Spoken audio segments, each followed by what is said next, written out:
أعوذ بالله من الشيطان الرجيم. بسم الله الرحمن الرحيم. ولقد آتينا لقمان الحكمة أن اشكر لله ومن يشكر فإنما يشكر لنفسه ومن كفر فإن الله غني حميد. وإذ قال لقمان لابنه وهو يعظه يا بني لا تشرك بالله إن الشرك لظلم عظيم. صدق الله العظيم. అనంత కరుణామయుడ పరకృపాశీలుడైన సృష్టి ప్రభు అల్లాహ్ శుభనామంతో ప్రారంభిస్తున్నాను. సోదరులారా, సోదరిమునులారా, అయ్యలారా, అమ్మలారా, అస్సలాము అలైకుం రహమతుల్లాహి వబర్కాతుహు. సర్వలోక ప్రభువు సర్వేశ్వరుడు అల్లాహ్ మనందరిపై శుభాలను శాంతిని కురిపించునుగాక. ఆమీన్. ఇంతవరకు మీ ముందు సృష్టికర్త అల్లాహ్ మానవాళి కోసం అవతరింపజేసిన చివరి దైవ గ్రంథం దివ్య ఖురాన్ నుండి 31వ అధ్యాయం 13వ వాక్యం యొక్క అరబీ మూలంను విన్నాము. మహాశైలారా, ఈ వాక్యాలలో దైవము లుక్మాన్ అనే ఒక జ్ఞాని, ఆయన తన కుమారునికి చేసే హితబోధన గురించి దైవం ఇక్కడ తెలియజేస్తున్నాడు. మహాశైలారా, సహజంగా తండ్రి కుమారుని పట్ల అమితమైనటువంటి ప్రేమను కలిగి ఉంటాడు. అది అత్యంత సహజం. మరి అతని కోసము అనేక విధాలుగా కష్టాలు పడుతుంటాడు. తను తిన్నా తినకపోయినా కుమారుడు బాగుండాలి అన్న ఆలోచనతో మరి అతనిని సాకుతూ ఉంటాడు. అతనికి చదువు చెప్పిస్తుంటాడు. మరి అతను తన కాళ్ళ మీద నిలబడే వరకు ఆ బిడ్డకు సహకారం చేస్తూ ఉంటాడు. మహాశైలారా, సహజంగా ప్రతి తండ్రి చేసే పని ఇది. అయితే ఇంకొక ప్రధానమైనటువంటి విషయం ఏమిటంటే, తండ్రి తన కుమారునికి భౌతిక సంబంధమైనటువంటి అవసరాలతో పాటు ఇంకొక ప్రధానమైనటువంటి విషయాన్ని గురించి కూడా అతను శ్రద్ధ తీసుకోవాలి. అదేమిటంటే, అతని నైతిక ప్రవర్తన గురించి, నైతిక విలువలను గురించి. ఇప్పుడు మనము ప్రస్తుతము ఒక తండ్రి తన బిడ్డకు అన్ని రకాల సౌకర్యాలు ఇవ్వడానికి ప్రయత్నం చేస్తున్నాడు, కానీ నైతిక విలువలు, నైతిక బోధన, దైవభీతి ఇత్యాది విషయాల గురించి మాత్రము అతను ఏ మాత్రం కూడా పట్టించుకోవడం లేదు. ఇంటి వద్ద అతను చెప్పడం లేదు. మరి స్కూళ్ళు, కాలేజీలు, పెద్ద పెద్ద యూనివర్సిటీలలో సైతము నైతిక బోధన గురించి కానివ్వండి, నైతిక విలువల గురించి కానివ్వండి, మరి దైవభీతి ఇత్యాది విషయాల గురించి చెప్పే నాథుడే మరి ఆ బిడ్డకు కరువైపోతున్నాడు. తద్వారా అతను సమాజంలో ఏ విధంగా జీవితం గడపాలి, తన తల్లిదండ్రుల పట్ల ఏ విధమైనటువంటి వైఖరిని కలిగి ఉండాలి, సాటి మానవుల పట్ల ఏ విధమైనటువంటి ప్రవర్తన కలిగి ఉండాలి, ఇత్యాది విషయాల గురించి, అతని దైవం ఎవరు, ఆ దైవాన్ని ఏ విధంగా ఆరాధించాలి, ఈ విషయాల గురించి అతను ఏ మాత్రం కూడా తెలుసుకోలేకపోతున్నాడు. అతను పెద్దవాడు అవుతున్నాడు, ఉద్యోగాన్ని సంపాదిస్తున్నాడు, పెళ్ళిళ్ళు అవుతున్నాయి, మరి బిడ్డలు కలుగుతున్నారు, కానీ అతనికి ఏ మాత్రం కూడా జీవితంలో నైతిక విలువల గురించి కానివ్వండి, దైవభీతి గురించి కానివ్వండి, అతను ఏ మాత్రం కూడా తెలుసుకోలేకపోతున్నాడు. మన విద్యా విధానము మహాశైలారా ఉద్యోగాన్ని సంపాదించి పెట్టేదిగానే మారిపోయింది తప్ప అతనిని ఒక మంచి వ్యక్తిగా మార్చడానికి, మంచి నైతిక విలువలతో కూడినటువంటి వ్యక్తిగా మార్చడానికి, మరి దైవభీతితో కూడినటువంటి జీవితాన్ని అవలంబించేవానిగా మార్చడానికి అతని విద్య ఏ మాత్రం కూడా పనికి రాకుండా పోయింది.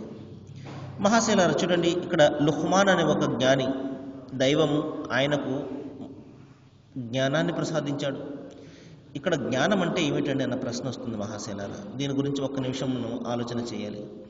జ్ఞానం అంటే పెద్ద పెద్ద గ్రంథాలు చదివి, పెద్ద పెద్ద యూనివర్సిటీల్లో, విశ్వవిద్యాలయాల్లో చదివి డిగ్రీలు సంపాదించి పిహెచ్డీలు చేసి పెద్ద పెద్ద శాస్త్రజ్ఞులుగా మారి ఈ విధంగా వీళ్ళను జ్ఞానులు అంటారు అన్న అపోహ ఎవరిలోనూ ఉన్నదంటే మనం తొలగించుకోవాలి.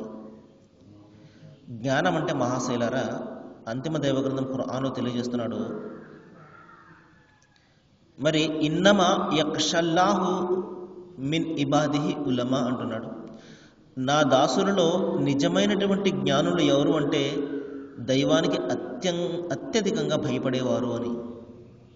అంటే దైవాన్ని గురించి ఎవరైతే తెలుసుకుంటారో, ఆయన గురించి ఎక్కువగా ఎవరైతే భయపడుతుంటారో వారే నిజమైన జ్ఞాని అని ఖురాన్ తెలియజేస్తుంది. మరి బైబిల్ గ్రంథం కూడా యెహోవాను గురించినటువంటి జ్ఞానమే జ్ఞానానికి మూలము అన్న విషయాన్ని గురించి బైబిల్ చెప్తుంది. కాబట్టి మన దైవాన్ని గురించి తెలుసుకోవడమే నిజమైనటువంటి జ్ఞానము, జ్ఞానానికి మూలము. మహాశైలరా, చూడండి, లుక్మాన్ అనే వ్యక్తికి సృష్టి ప్రభు అల్లా జ్ఞానాన్ని ప్రసాదించాడు, దైవిక జ్ఞానాన్ని ప్రసాదించాడు. మరి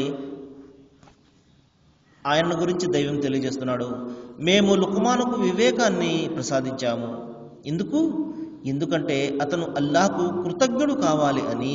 చూడండి, దైవము ఒక వ్యక్తికి ఏదైనా ప్రసాదించాడు అంటే దానికి అర్థం ఏమిటి, దాని యొక్క అంతరార్థం ఏమిటంటే ఆ అనుగ్రహాలను తలుచుకుని అతను దైవానికి కృతజ్ఞులే ఉండాలి అని. మానవాళి మీద సృష్టి ప్రభు అనంతమైనటువంటి కారుణ్యాన్ని కురిపిస్తున్నాడు, అనేక అనుగ్రహాలు కురిపిస్తున్నాడు. ఊరికి వాటిని చూసి మనము అనుభవించి మర్చిపోవడానిక? ఏమాత్రం కూడా కాదు. మన మనస్సులో కృతజ్ఞతాభావం రావాలి. దైవం యొక్క ఆ కారుణ్యానికి మన మనస్సులు మరి మన హృదయాలలో ఆయన పట్ల భీతి, ఆయన పట్ల కృతజ్ఞతతోటి నిండిపోవాలి.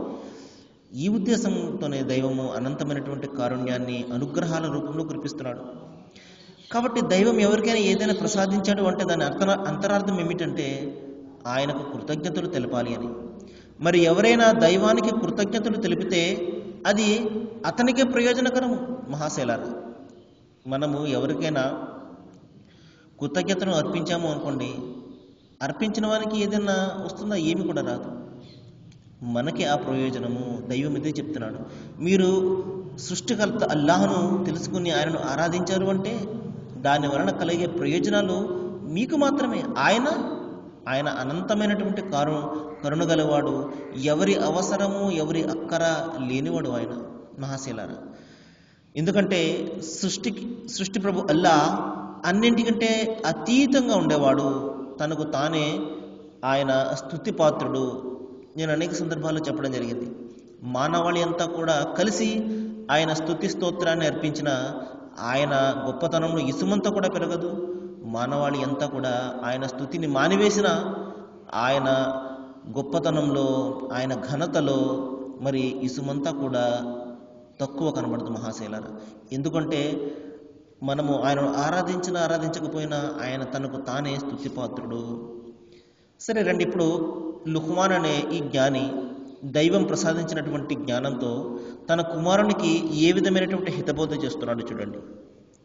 ఓ కుమారా, సృష్టి ప్రభు అల్లాహకు ఎవరిని కూడా భాగస్వాములుగా చేర్చకు. చూడండి, ప్రప్రథమంగా మొట్టమొదటిసారిగా తండ్రి తన కుమారునికి బోధించే బోధన ఏమిటి? దైవాన్ని గురించి బోధించడం. మహాశైలారా, ఈ దైవభీతి, ఈ పాపభీతి, దైవం పట్ల సరైనటువంటి అవగాహన బిడ్డలకు మనము బోధించకపోతే వారి నుండి మంచి ప్రవర్తన ఏ విధంగా ఆశించగలుగుతాము? ఒకసారి మనం ఆలోచన చేయాలి.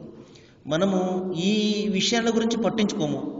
బిడ్డ బాగా చదవాలి, బాగా ఉద్యోగాన్ని సంపాదించాలి, బాగా డబ్బు సంపాదించాలి, జీవితంలో స్థిరపడాలి ఇత్యాది విషయాల గురించి మాత్రమే మనం ఆలోచన చేస్తాం.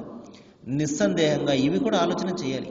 కానీ అన్నింటికంటే ముందు ఒక వ్యక్తి మంచి వ్యక్తిగా మారాలి అంటే, ఒక వ్యక్తి మంచి ప్రవర్తన కలిగి తల్లిదండ్రుల పట్ల, సమాజం పట్ల మంచి ప్రవర్తన కలిగి ఉండాలి అంటే ముందు అతనిలో దైవభీతి అనేది ఉండాలి.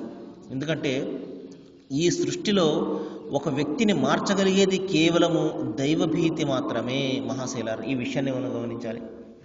దైవభీతి తప్ప ఏ వ్యక్తిని ఏ మందు, ఏ మాకు కూడా మార్చలేదు, ఏ డాక్టర్ ట్రీట్మెంట్ కూడా మార్చలేదు. మహాశైలారు, కాబట్టి ఒక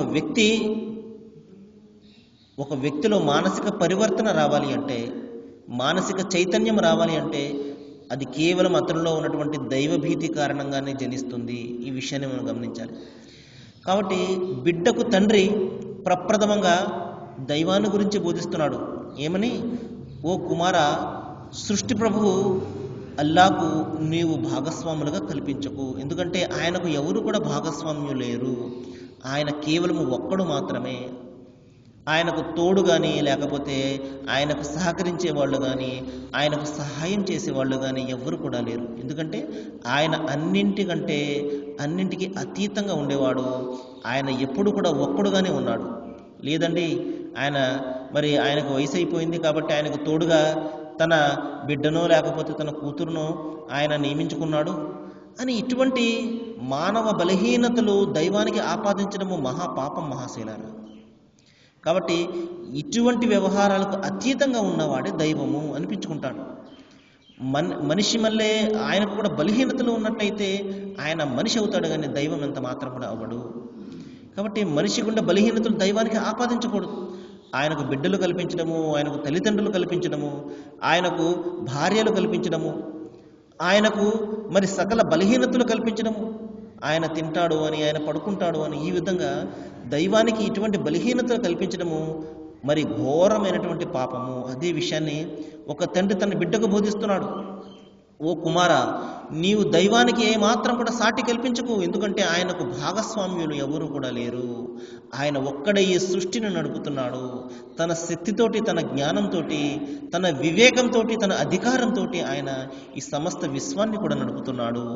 ఎందుకంటే ఎవరైతే దైవానికి భాగస్వాములుగా చేస్తారో అది భయంకరమైనటువంటి దుర్మార్గము అని తండ్రి తన బిడ్డకు ముందు దైవాన్ని గురించి బోధించాడు మహాశైలారా. ఇక దైవం గురించి బోధించిన తర్వాత వెంటనే తన తల్లిదండ్రుల గురించి బోధిస్తున్నాడు. మానవుడు తన తల్లిదండ్రుల హక్కును నిర్వర్తించాలని దైవము అతనికి నిర్దేశించాడు. మహాశైలారా, దైవాన్ని గురించినటువంటి జ్ఞానం పొందిన తర్వాత వెంటనే తన తల్లిదండ్రుల యొక్క హక్కును నిర్వర్తించడం అనేది చాలా ప్రధానం. దైవము అంతిమ దైవగ్రంథం ఖురాన్లో ఎప్పుడైతే దైవాన్ని గురించి బోధిస్తాడో వెంటనే తల్లిదండ్రుల గురించి కూడా వెంటనే బోధిస్తాడు. ఎందుకంటే మనిషి ఉనికికి కారణము దైవము తన తల్లిదండ్రుల ద్వారా అతను పుట్టిస్తాడు. పుట్టించేవాడు దైవమే, కానీ తల్లిదండ్రుల యొక్క కారణంగా మనిషి ఈ జన్మను పొందుతాడు. కాబట్టి ప్రధానంగా ఒక వ్యక్తి తన దైవం యొక్క హక్కును నిర్వర్తించిన తర్వాత తల్లిదండ్రుల యొక్క హక్కును నిర్వర్తించాలి. చూడండి, దైవం చెప్తున్నాడు, అతని తల్లి బలహీనతపై బలహీనతను సహించి తన కడుపును మూసింది. చూడండి, మనము ఒక 2-3 కేజీలు మోస్తున్నాము అనుకోండి, మహా అయితే 1 గంట మోస్తాము. తర్వాత వీపు లాగేయడము లేకపోతే కాళ్ళు చేతులు లాగేయడం జరుగుతాయి. కానీ ఆ తల్లి ఆ 2-3 కేజీల బిడ్డను 10 మాసాలు మోస్తుంది. ఏ మాత్రం కూడా భారం అనిపించకుండా. ఇంకా బిడ్డ లోపల కడుపులో తన్నుతుంటే ఆనందం పొందుతూ ఉంటుంది. ఎంత బాగా తంటున్నాడో నా బిడ్డ కడుపులో అని చెప్పి. మహాశైలారా, ఇంతటి అపురూపమైనటువంటి కారుణ్యాన్ని ఆ ప్రేమను ఆ తల్లి హృదయంలో కల్పించినటువంటి ఆ దైవాన్ని మనము మర్చిపోతే మహాశైలారా, మన జన్మకు ఏదైనా అర్థం ఉంటుందా? ఒకసారి మనం ఆలోచన చేయాలి. అదే విషయాన్ని దైవం నిర్దేశిస్తున్నాడు, తెలియజేస్తున్నాడు మనిషికి. ఎంత కష్టపడి నీ తల్లి నిన్ను కడుపులో పెట్టుకుని మోసిందో నువ్వు ఎప్పుడైనా ఆలోచన చేసావా? నీవు పాలు విడిచిపెట్టడానికి 2.5 సంవత్సరాలు పట్టింది. 2.5 సంవత్సరాల వరకు కూడా ఆ తల్లి యొక్క రక్తాన్ని నీవు తాగుతూనే ఉన్నావు పాల రూపంలో. కానీ ఇది కూడా మర్చిపోతున్నావు నువ్వు. ఇంకా నాకు కృతజ్ఞుడై ఉండు, నీ తల్లిదండ్రులకు కూడా కృతజ్ఞత తెలుపు. చూడండి, దైవము ఎంత అద్భుతమైనటువంటి మాటలను తెలియజేస్తున్నాడు. దైవానికి కృతజ్ఞత చూపు ప్రప్రథమంగా, ఆ తర్వాత వెంటనే నీ తల్లిదండ్రుల పట్ల కూడా కృతజ్ఞతతో ఉండు. అయితే వారు ఎప్పుడైనా నాకు సమానంగా ఎవరైనా నిలబెట్టి భాగస్వామిగా వాళ్ళను ఆరాధించు అంటే మాత్రం వాళ్ళ మాట వినుకుంటున్నాడు మహాశైల. చూడండి, తల్లిదండ్రుల మాటను ఒకే ఒక సందర్భంలో తన బిడ్డ దాన్ని పాటించడు. ఇప్పుడు ఆ సృష్టికర్త అల్లాహకు, ఆ దైవానికి సాటి కల్పించమని వారు ఒకవేళ నిర్దేశిస్తూ ఉంటే ఈయన నీ దైవము, నీవు ఈయనను ఆరాధించు అని ఎవరినైనా కల్పించి, ఒక మనిషిని కానివ్వండి, లేకపోతే మరొకరిని కానివ్వండి, ఒక ప్రవక్తను కానివ్వండి కల్పించి ఈయన నీ దైవము, నీవు ఈయనను ఆరాధించు అని వాళ్ళు చెప్తున్నట్లయితే మాత్రము అప్పుడు ఆ బిడ్డ అంత మాత్రం కూడా వినకూడదు. అది తప్పించి వాళ్ళు ఇచ్చినటువంటి ప్రతి ఆజ్ఞను కూడా మరి పాటించే బాధ్యత ఒక కుమారుని మీద, ఒక బిడ్డ మీద ఉంటుంది. సరే మహాశైలారా, మరికొన్ని విషయాలు మనము రేపు మాట్లాడుకోవడానికి ప్రయత్నం చేద్దాము. ప్రధానంగా ఈరోజు మనం విన్నటువంటి సంగతి ఏమిటంటే, ఒక తండ్రి తన బిడ్డకు ప్రధానంగా మొట్టమొదటిసారిగా దైవాన్ని గురించి బోధిస్తున్నాడు, ఆ వెంటనే తల్లిదండ్రుల గురించి బోధిస్తున్నాడు. ఈ విధంగా దైవము మరియు తల్లిదండ్రులు వీరి గురించినటువంటి జ్ఞానమే నిజమైనటువంటి జ్ఞానము. ఇది లేకుండా మనిషి ఎంత విజ్ఞానాన్ని సంపాదించి ఆకాశంలో ఎన్ని ర్యాకెట్లు ఎగరేస్తున్నప్పటికీ కూడా మహాశైలారా, అది అతని జ్ఞానం అంతా కూడా వ్యర్థమే అని చెప్పేసి మనం గమనించాలి. సృష్టికర్త అల్లాహ్ అందరికీ మంచిని చేయాలని నేను వేడుకుంటూ ముగిస్తున్నాను. వాకిరు దవానా అల్హమ్దులిల్లాహి రబ్బిల్ ఆలమీన్. అస్సలాము అలైకుం.